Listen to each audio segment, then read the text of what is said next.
Friends, स्वागत है आपका हमारे YouTube channel GK with me में। तो आज की इस वीडियो में हम बात करेंगे एचएसएससी सीईटी मेंस के एग्जाम के बारे में। इस वीडियो में आपको बताऊंगी मैं किस तरीके से आपको ईवीएस की कौन सी बुक्स पढ़नी है और आपको किस तरीके से पढ़ना है, और साथ साथ ये जो क्लास रहेगी, वीडियो रहेगी, वो एचएसएससी जो आपका टीजीटी एग्जाम है उसके पॉइंट ऑफ व्यू से भी जरूरी रहेगी, क्योंकि जो एचएसएससी टीजीटी का एग्जाम रहेगा उसमें भी ईवीएस पूछी जाएगी और आपके सीईटी मेंस के एग्जाम में भी ईवीएस पूछी जाएगी। तो इससे पहले आपको ये पता होना चाहिए कि आपको कौन सी बुक्स आप पढ़ सकते हैं। तो यहाँ पर मेरे पास में इस तरीके से एनसीईआरटी की कुछ बुक्स हैं जो आपके ईवीएस से रिलेटेड है। ठीक है, ये इस तरीके से आप कुछ बुक्स देख रहे हैं, किससे रिलेटेड है, ईवीएस की बुक है। और यहाँ पर आपको क्या कौन सी बुक पढ़नी है, देखिए मेरे पास इस तरीके से 6, 7 और यहाँ पर 8 और 9 की बुक है। ठीक है, तो आप इनको पढ़ सकते हैं। यहाँ पर मैं आपको बता देती हूँ, ये 6th क्लास की बुक है जिसका नाम है पृथ्वी हमारा आवास। इसमें आपको स्थल मंडल, जल मंडल, वायुमंडल, इस तरीके के कुछ टॉपिक्स देखने को मिलेंगे। ठीक है, क्योंकि आपको आपके वहां पर क्लाइमेट जो नेचुरल वेजिटेशन है उसके बारे में भी बताया गया है, आप उसके बारे में भी पढ़िए। ठीक है, साथ साथ यहाँ पर कुछ टॉपिक हैं जो उसमें नहीं दिए गए हैं, जो इस बुक में एक्स्ट्रा है, जैसे पृथ्वी के स्थल रूप है, तो आप इनके बारे में भी जानिएगा, क्योंकि इसी से रिलेटेड होता है ना। जिस तरीके से पॉल्यूशन को पढ़ेंगे तो इससे रिलेटेड होगा। इसके बाद में यहाँ पर इस तरीके से जैसे जलवायु है, वनस्पति है, वन्य प्राणी है, इन सबको भी आप इस बुक से पढ़ सकते हैं।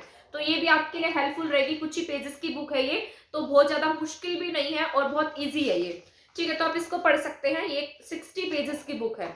इसके साथ साथ यहाँ पर अब क्लास 7 की बुक हम देख लेते हैं। ये तो बिल्कुल हमारा पर्यावरण ही लिखी गई, ये पूरी बुक आपके लिए इंपॉर्टेंट रहेगी। इस बुक में आपको जिस तरीके से ओशियंस भी दिए गए हैं, वहां लेक्स दी गई हैं।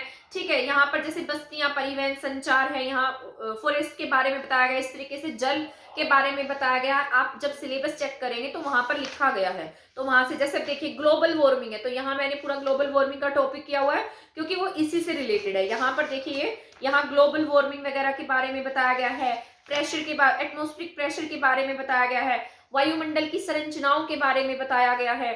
तो आप इसको भी पढ़ सकते हैं। ठीक है, यहाँ पर जो नदियां हैं, नदियों के बारे में बताया गया है, क्योंकि यहाँ ये जो बुक होती है ना, ये ईवीएस की बुक तो है, पर ये आगे मतलब जो 9th क्लास है तब से ही ज्योग्राफी की बुक्स बन जाएंगी आपकी।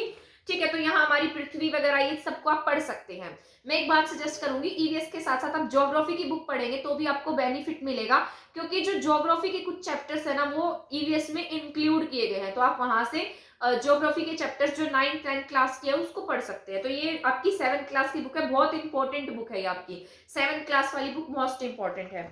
इसके बाद मैं आपको 8th क्लास की बुक के बारे में बताती हूँ। इसमें संसाधन दिए गए हैं, इसमें जो कृषि है, एग्रीकल्चर के बारे में, इंडस्ट्रीज के बारे में, इन सब के बारे में बताया गया है। ये शायद इतनी इंपॉर्टेंट नहीं है आपके लिए, आपके लिए वो बुक ज्यादा इंपॉर्टेंट है जो 7th क्लास वाली है, क्योंकि उसी से इकोसिस्टम जुड़ा है और जिस तरीके से नेचुरल वेजिटेशन है वो भी उसी से जुड़ी हुई है।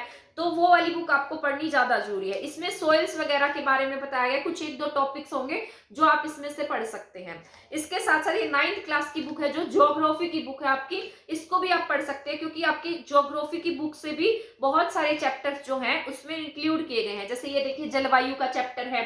ठीक है, तो इसको पढ़ सकते हैं आप, किस तरीके से वेदर इफेक्ट करता है हमारी अर्थ को। ठीक, तो ये इस तरीके से यहाँ पर इन सारी बातों को पढ़ सकते हैं आप। तो ये बुक्स मैंने आपको यहाँ प्रेफर की हैं। वैसे आप 10th 11th की बुक्स भी कंसीडर कर सकते हैं, पर अगर जब तक आप ये बुक नहीं पढ़ेंगे, क्योंकि बेसिक बुक है और इनमें से आपको बहुत क्वेश्चन देखने को मिलेंगे। जो ये 7th क्लास की बुक मैंने आपको बताई है ना, इसमें से ही आपको बहुत सारे क्वेश्चंस देखने को मिल जाएंगे। 8th क्लास वाली बहुत ज्यादा जरूरी नहीं है, पर जो ये 7th क्लास की बुक है, जब आप एक टॉपिक पढ़ेंगे तो उसको पूरा डिटेल से पढ़िएगा, कहीं से भी कोई भी बात रहनी नहीं चाहिए, तो उसको इतने अच्छे से पढ़ लीजिएगा। तो ये आपके लिए हेल्पफुल रहेंगी। आप इनमें से अपना सिलेबस कवर कर सकते हैं और बाकी कुछ स्टैंडर्ड बुक्स का भी सहारा ले सकते हैं। तो यहाँ से आपका ईवीएस का सिलेबस कंप्लीट हो जाएगा, क्योंकि जो जो टॉपिक्स उसमें दिए गए हैं ना वो कुछ आपके इंडियन ज्योग्राफी से भी मैच करते हैं, तो आप उनको भी पढ़ सकते हैं। तो आज की क्लास में इतना ही बताना था। मैंने आपको पहले वाली वीडियो में इकोनॉमिक्स के बारे में बताया है और इस वीडियो में मैंने आपको ईवीएस की बुक्स के बारे में बताया है, तो आप इनको पढ़ सकते हैं। मिलते हैं हमारी नेक्स्ट क्लास में नेक्स्ट टॉपिक के साथ, तब तक हमारे चैनल के साथ बने रहें। थैंक यू, धन्यवाद।